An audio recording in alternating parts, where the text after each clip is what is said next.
Good afternoon, good evening, good morning, wherever you are in the world, and wherever you are in the world indeed. Jean-Luc, where are you? And welcome back to Social Hey, Confoes. welcome back to Social Confoes. I'm in a lounge at the Tumacan Airport in Panama. So this is my first airport episode of the Social Convo show. And yeah, I can't speak louder than this because it's quite busy in the lounge. So we're gonna see if this works or not. Yeah, I can hear you loud and clear. The airport in Panama, you say. And last week we had a quick update, I think a 10-minute episode. You are at the social media marketing world, uh, huge building. And once you're back, we'll do a deep dive on that. But coming back to today, let's start off with travel. So you've traveled finally after I think a year, 2 years now. Uh, After 2 years, Two and years, 2 years. what has changed for you aside from wearing mask? And this is the first time you're traveling to Panama as well. So what's different in this experience compared to previous experiences? So in 2019, when I came to Panama, it was different because there was the inaugural flight and we actually were in Panama. Today I'm only at the airport, so that's a big difference. Um, it's actually a layover, and I think that's the weirdest part because How I'm not long is the sure if layover? 11 hours. 11 hours. Wow. Yeah, That's and yeah, there are a lot of things that you have to prepare for when flying now. Um, I have to say that the mask is the biggest thing. I mean, there's several areas where you don't have to wear a mask. If you're eating, you don't have to wear a mask. There are a lot of ways, and in California, in certain areas, like we said in the convention center, you don't have to wear a mask anymore. But when it comes to travel, there's still a lot of restrictions. So I think that's the hardest part. But traveling isn't as awkward or as bad as I thought it would be. It's kind of, yeah, it's it's still different. And I think the biggest difference is if you're used to flying with certain airways, the food, you start respecting the food quality of certain airways and Sir Air Catering, and you understand why they win awards because the food at certain airways flights, yeah, it's different from the rest of the world. So shout out to them. And one thing I do like about flying with Copa is they're always, almost always on time. You never miss kind of connecting flights and those kind of things. So that's pretty cool. awesome. No, that's great to hear. I've heard the similar stuff about the food of Suriname Airways. So at least they got that going for it. And, you got to own your strengths. And Safira's joining us from Europe. And where are you going, Jean-Luc? I'm going Jean-Luc home. I'm going is home. coming home, actually. He's coming from San Diego and currently he's on a layover in Panama, 11 hours. I know how that feels. My previous layover, the longest one I had was like 12 hours. And yeah, what do you do in those 11 hours? And how far in those hours are you now? So this is interesting. Miami Airport is one of the hardest layovers there is because it's so cold in the airport. The Panama Airport is actually quite good. It's quite warm. I'm wearing a sweater now, but if you go to the food court, you actually don't need it. There's a pretty good food court. You have like several options. Um, the lounge where I'm in right now, you do have to pay, but usually they have showers as well, so you can take a shower, which is pretty awesome. But we're not sure if we're allowed to leave the airport. So we're not sure if we're actually allowed to go to a hotel because it's a layover. So we don't go past customs again. So I think that's the most difficult part. Um, in Miami, even if you have a layover, I think you take out your suitcase unless it's a local flight or two. Yeah, no. In Miami, usually you get your suitcase. So if you fly from San Diego to Miami, you get your suitcase, and then you come in at like 5 in the morning, and then you fly to Suriname at 5, and now you come in at 9 o'clock in the morning, and you fly to Suriname at 9 p.m. So it's kind of similar in length. Miami is a lot colder, and um, but in Miami you're actually allowed to like go outside. You can actually go anywhere you want to go, and I haven't figured out if you can do it here as well. Yeah, but that's because you've already been through custom, and it's basically you're already within the states, right? So it's if you're going San Diego, it's a local flight, so It's a you local don't flight. have that. Yeah, It's not an international layover, so to speak. yeah, Your final flight is international, but the layover itself isn't international. Um, Great. So, and how long are you now within that layover? Halfway through? yeah. I think we're halfway through. This one isn't as bad as I thought it would be. I think I slept. I haven't slept this much on a plane as I slept from LAX to Panama. I think this is the longest. I was sleeping before the plane took off. I only woke up for the food, and yeah, and then I was still sleeping when the plane landed. So yeah, so the question from Raul is the sleeping arrangements within the airport aren't as good. Like in Miami, you have an airport hotel where you can book a day room. I think around 10 o'clock. You can from 10 till 4 p.m. You can take a day room. That option here, you really have to go off the airport. This is the biggest difference. Um, and Miami Airport, the only issue that I have with Miami Dade, it's cold. It's really, really, really, really cold. Not that there isn't anything to do. You can go to a bar, you can do anything, but it's just very cold. And especially if you arrive at like 5 o'clock in the morning, Miami is hard. But there are always good things to do and good airport food. Hmm. They have a Carl's Jr. here, which was pretty interesting. What's the best airport? There are a couple of things that are very important. Like in a plane, they say like never drink certain beverages in a plane because your mouth gets really dry. So that's something should. But specifically for airports, I don't have like a preference for food. If it's good, it's good. If it isn't, it isn't. Yeah, it's just something to get by the time. I Yeah. have that same mentality. So you talked about the experience, and it wasn't as say awkward or bad as you'd expect it to be. So what during this experience was the most awkward thing you faced? I'm not sure I want to talk about that. Now you're making me more curious. So for Panama, you don't need any. If you're vaccinated, you don't need any proof of. Uh, you don't need testing. For Suriname, you do need testing. Yeah. Oh, So coming back. to come back into Suriname, you need to have a positive test that you're negative against COVID. Yeah, yeah. Yeah. In Panama, you don't need it. But Okay. when you leave LAX, you actually need to have the proof of the test results already for Suriname. You can say like I'm gonna fly to Panama without Oh, the test results and then take it at the Panama airport, which would make the most sense. yeah, that makes But more sense. because it's one flight, it's not two separate flights. Before you board an LAX, you already need to have the test results for Panama to go. Okay.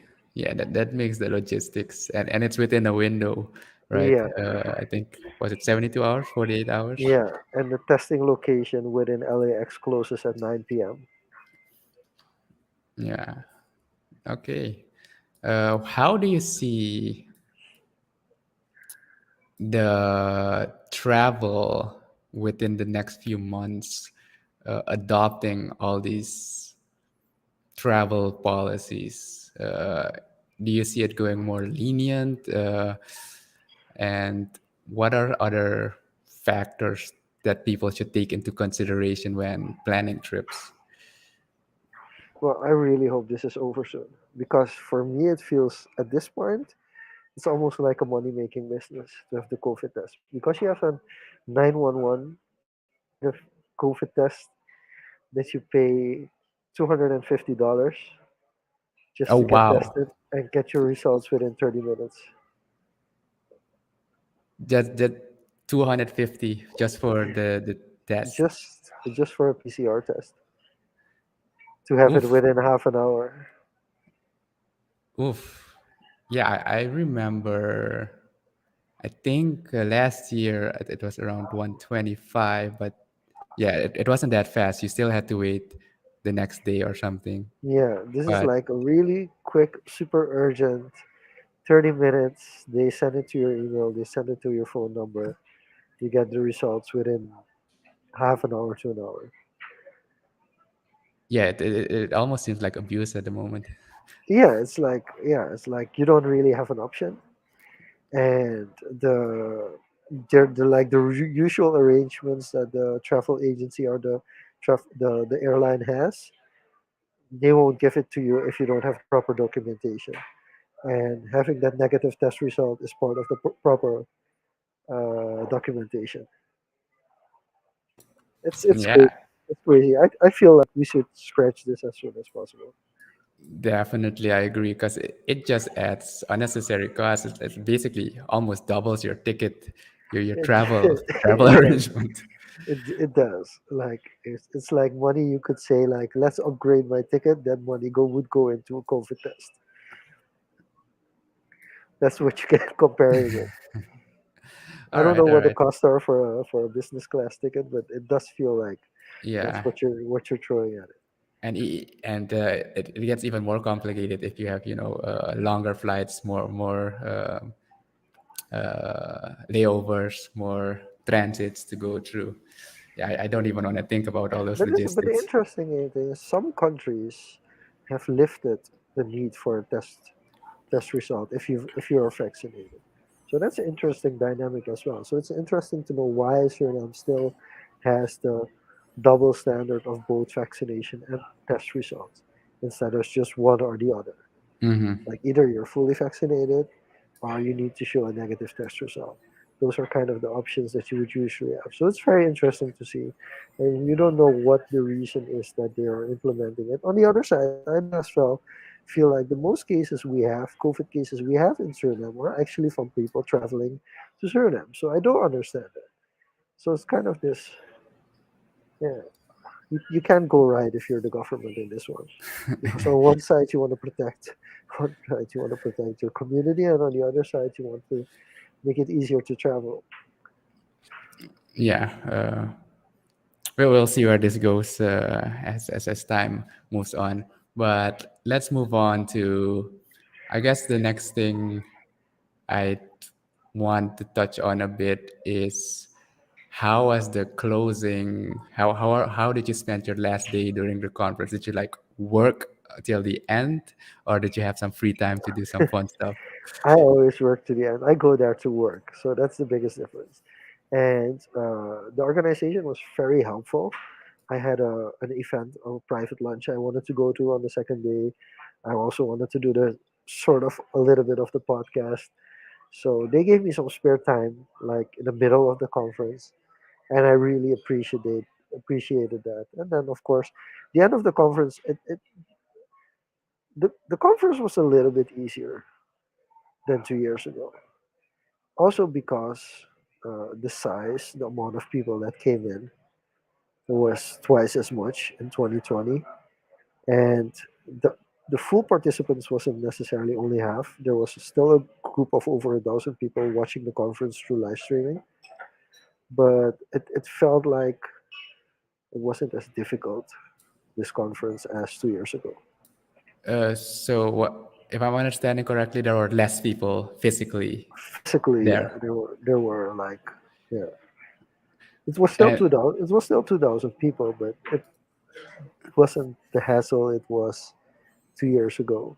And also yeah, the venue was the venue space was more efficient. So it was the layout of the conference was very efficient and a lot smarter. Um, there were a couple of things that people wanted that didn't make sense this year, but people were accustomed to having it. So those things were like feedback points, but overall, it was a very good conference. I feel like just just having a physical conference for over 2,000 people was amazing. It was one of the best experiences in the past 2 years, definitely. Oh no, that sounds great. And I saw some photos of you going through social media. You in the update you said yeah you're focused on work, so not many posts. But I saw photos from Giano. I think I saw Ifita from your team was also there, and Nicole. I think if I recall correctly. So Nicole how from was Faster it? Photos as well. So indeed, Uh, I actually only shared other people's pictures and experiences. I haven't posted anything yet, like from my personal camera roll. I didn't take as many pictures either, but it was an awesome experience. LA was also an awesome experience, but the conference itself was, I think, one of for me. Even though I was a little under the weather the first 2 days, it was for me one of the most fun conferences that I've been to. So, from a personal perspective, what I wanted to reach, what I wanted to attain, I made a very, very, very big commitment during the conference, which we'll surely talk about into a couple of months. And we might also see some changes to social confos. Interesting. Yeah. Now you really got me interested. So I'm guessing guest systems. Speaking of systems, how much of an overhaul? You don't have to go into details yet, but if you have to scale it from a scale to 1 to 5, how much of an overhaul are you projecting we have with social convos? What do you mean with overhaul? You said some changes, like how big of changes, how much change are we talking about? It's probably a three. Don't expect like the world to explode, but there will be some changes. Yeah. Okay, I'm putting some nuggets in this episode. That people will be able to find, and they will figure out eventually which is the direction that we're heading towards. when they re-listen, like, oh, that's what he was talking about. Okay, interesting. Well, from my end, yeah, in the back end, I mentioned before, like, suddenly my hard drive crashed this weekend. So I was about to, luckily, I finished editing and publishing last week's episode. So that went live. And in the afternoon, the evening, everything just froze. So, like, So how operating this system down. this is a great question. How easy was it to recover everything for you? So this wasn't my first rodeo. So luckily, I run my PC on an SSD. I built it myself, so I'm kind of used to it. When I lost data, like maybe 10 years ago, was the first time I actually lost the hard drive. Didn't have backups, etc. Um, so the way I built this PC, I have my operating system, like my SSD, for fast performance. Aside from that, I have two separate hard drives which I store files in. One for more like software, video games, like that. That's my performance hard drive, and one for photos, more like archiving stuff and projects. And those are also backed up on two external drives. So I have a backup of those A backup of separately, a backup of a backup. Okay, okay. and Yeah. then I have two external SSDs that I use with my laptop for mobile projects. So when this happened, it was like, all right, I have an external SSD, it's the same size. So I just disassembled that, uh, plug that in, and put that in the new system after confirming that the old one had failed, etc. Plug that in, had to reinstall everything. So that was the most annoying part. Data wise, I have most of the stuff backed up. Only things in downloads are, that I quickly used. were gone, but I had to log in everything, install all the software again. But that took me like what 2 3 hours to get basically everything up and running again after confirming the dead drive. So yeah, always have a backup. It sounds like a really, really good system. Yeah, and yeah, I would explode the hard drive of your hard drive. Yes. So after learning this lesson, this the sooner you learn it. Always have two of everything. So basically, that's also how I do security now. I own like physical login keys like these to log in. So first I had one, then I bought another one as a backup of that in case you lose it. So for social media stuff, some accounts you require a physical key to log in, especially since we're more active in the you know Web3 space. Security is more often. I have my ledger, so the next thing I need to do is get a backup ledger actually, because I already had a backup, but I gifted that to someone because they needed one, and that's kind of how I build this Can you security and explain? data set system. Can you explain how that physical security stick works and how a ledger works? Okay, sure. So these are what's the these are UV keys, and as you know, most sites now, aside from your regular username password login, they have two-factor authentication. So either you have an email or SMS, or if you use a Google Authenticator or Authy app, you verify through that as a second layer of protection. And even though SMS is a viable option, it has been known that phone numbers get hopped or hacked, and people get access to that security code through your SMS.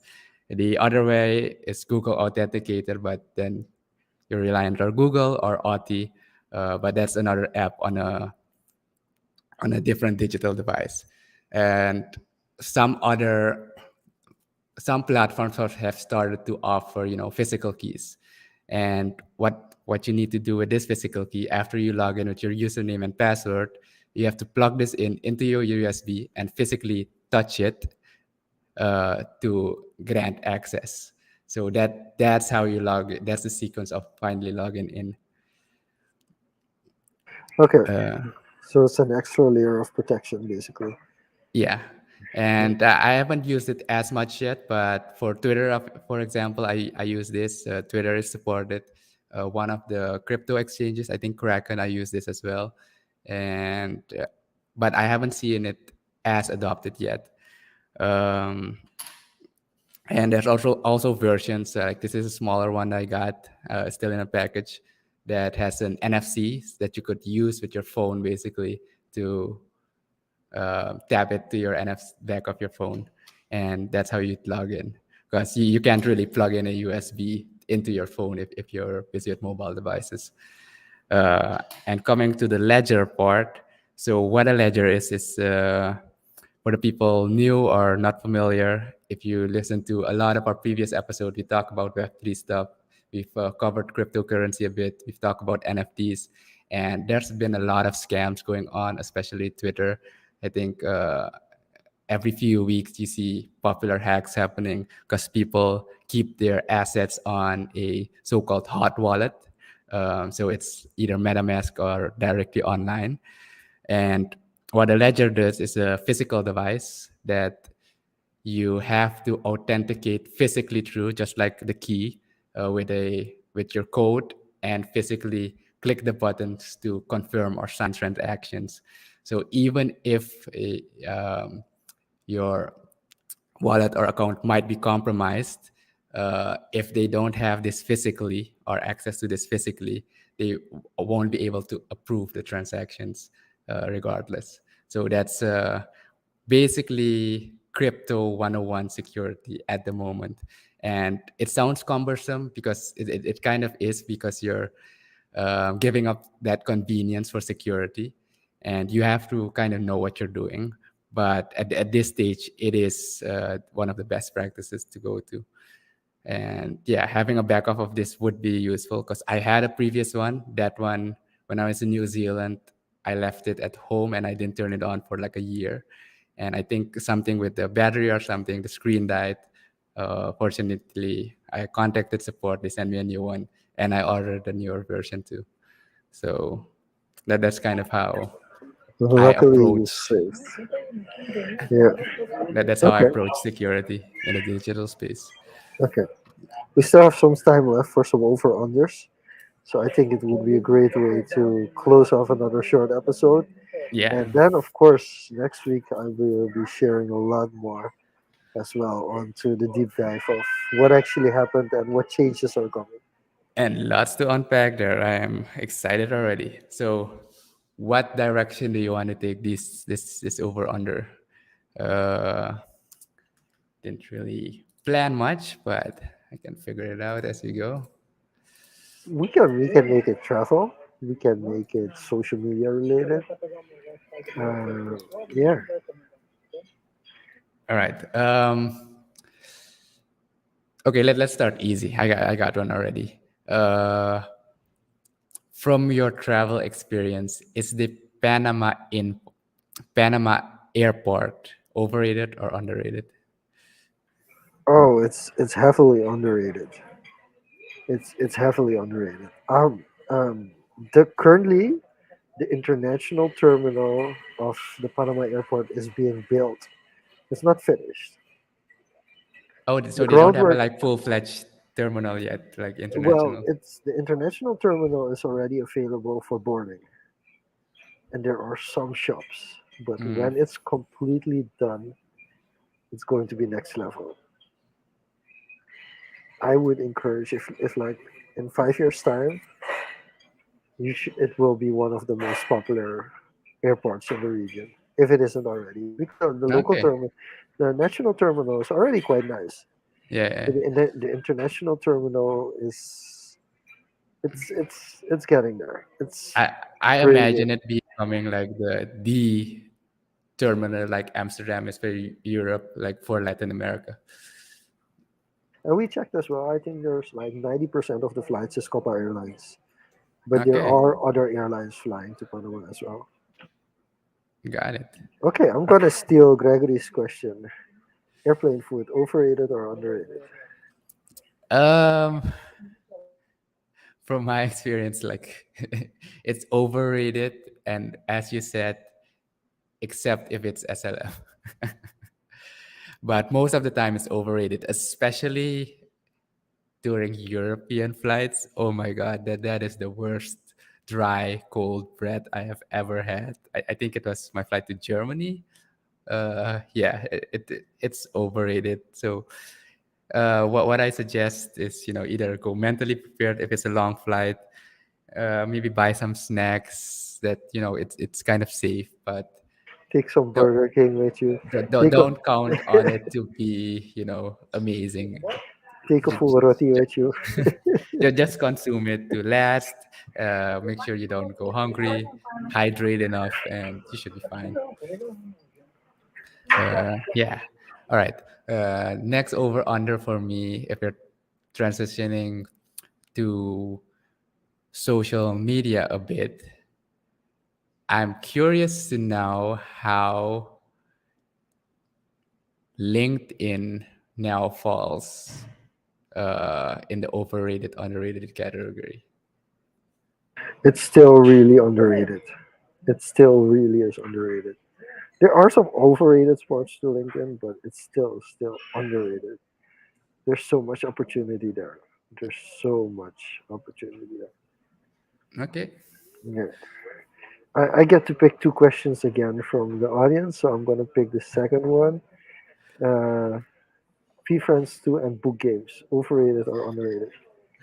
I think you're asking the wrong or right person depending on how you look at it, because this is going to be a very biased answer. And Free Friends 2 and the book games are severely underrated.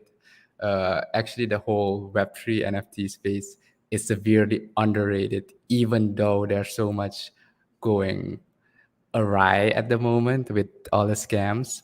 But that's opportunity to learn. It's opportunity to uh, at least make an investment to it doesn't have to only be financially, but in education, in networking, and what P Friends and Gary Vee have set up with that system. I'm starting to see how the V1 characters, V Friend 1 characters are being transformed to the newer versions. The animations are really on point, and with the audio, so severely underrated. If you're looking, yeah, it's not the most affordable thing to immediately step into, but at least follow the developments. And if you can afford it, try to get one. I think if you want to enter the Fee Friends ecosystem, the most affordable way would be through book games. And there is a, I think, snapshot on April 5th. If you own a book game, uh, you have a 26% chance per book game token to be able to mint a Fee Friend 2. So, and yeah, if you play your cards right, if you know Gary Vee, that there's opportunity in building that up, or even if it isn't a short term opportunity, don't get selected. There's long term, I think, gamification being added, so you'd still be able to use it at a later date. Yeah, so Nice, severely underrated. nice. I'm agreeing with you for the biggest part. There are overrated parts as well, but it's still underrated. Even with those overrated parts, it's still underrated. Yeah. Okay. So let me think. A last one, and okay.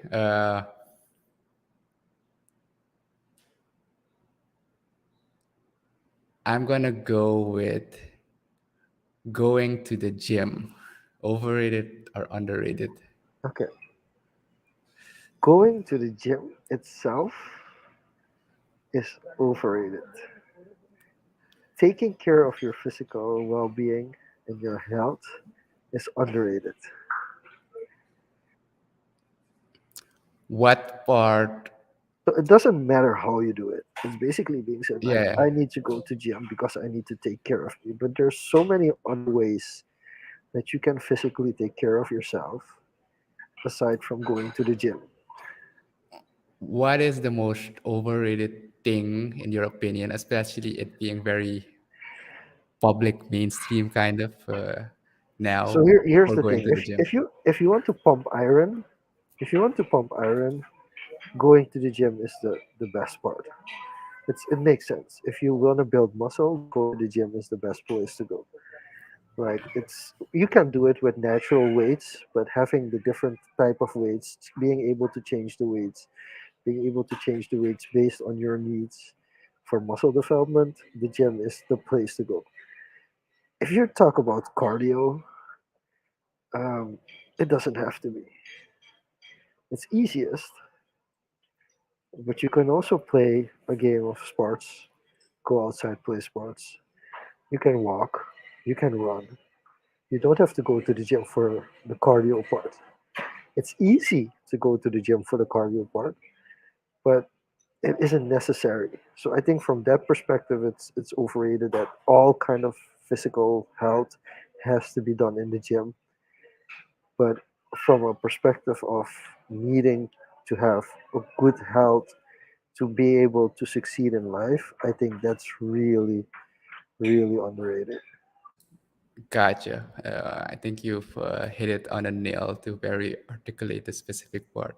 All right, what's your last over under? My last over under is going to be this is interesting.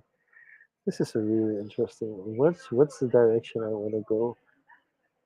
Consistency. I think since Gregor's in the chat, he would say consistency over intensity, and I'd have to agree with it. Consistency is severely underrated. while intensity sometimes is good, I think we've talked about building habits, about building systems, and consistency is core in that.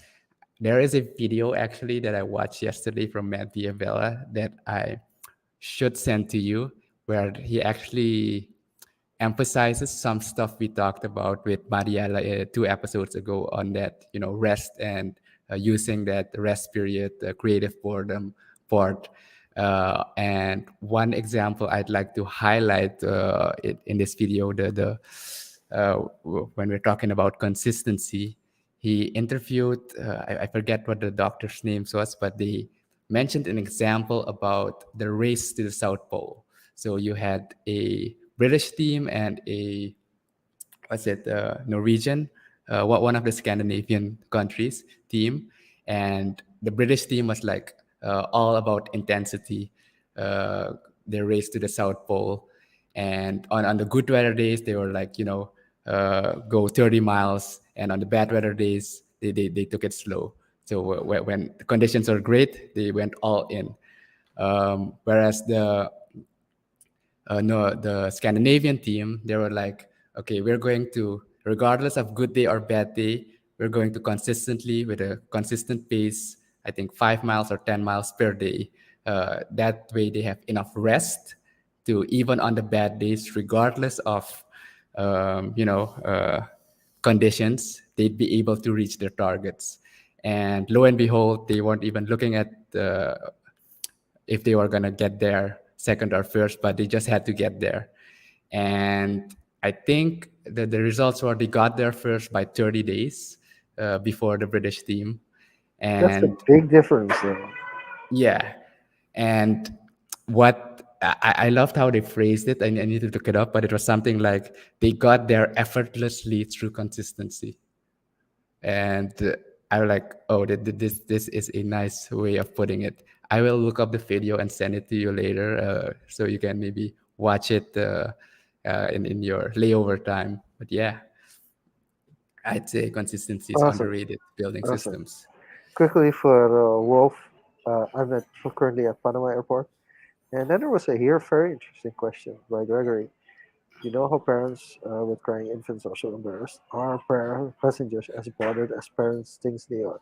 So, if you're a parent, you recognize you recognize it, so you're more empathic. I think, yeah, you have more empathy towards it. If you hear like some a child screaming, or especially in travel, so you're just more empathy. But not necessarily if you're single or not accustomed to it. But definitely if you're accustomed to it, if you're a parent, you'll you'll have more empathy. Awesome. Hope that answers your question, Greg, and hope you can travel soon too to experience it for yourself. It's, by the way, it's never nice to have a kid behind you who's kicking your seat. I mean, that experience is never nice. Yeah, no, definitely. I think we can end it on that note. We've had some recap, some experiences on the airport stuff, and I think we hit some good over unders for being very impromptu on that today.